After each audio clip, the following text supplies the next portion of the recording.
செந்தில் பாலாஜியை டார்கெட் பண்ணது அண்ணா. ஆமா, அதுதான் தெரியுமே. அவரே தான் நாளைக்கு பத்திரிகையாளர் சந்திப்புலேயே என்னமா அண்ணா ரைடு வருமே, நீங்க செந்தில் பாலாஜிக்கு ஏன் வரலன்னா கொஞ்சம் வெயிட் பண்ணுங்கண்ணா, இன்கம் டேக்ஸ் கொஞ்சம் பிஸியாக இருக்காங்க, வருவாங்க, கண்டிப்பாக வருவாங்கன்னா அவர் சொன்னது. இவர் சீண்டி விட்ட வேலை தான்.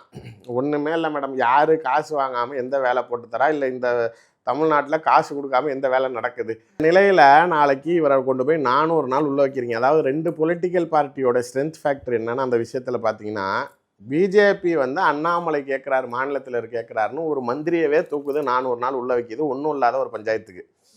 அதே டிஎம்கே என்ன பண்ணுது, நீ என்ன நினச்சாலும் என்ன மீறி நீ மாநிலத்தை விட்டு வெளில கொண்டுட்டு போயிருவியா? நாளைக்கு திகார் டெல்லிக்கு இன்வெஸ்டிகேஷனுக்காச்சும் செந்தில் பாலாஜியை கொண்டுட்டு போக முடிஞ்சா?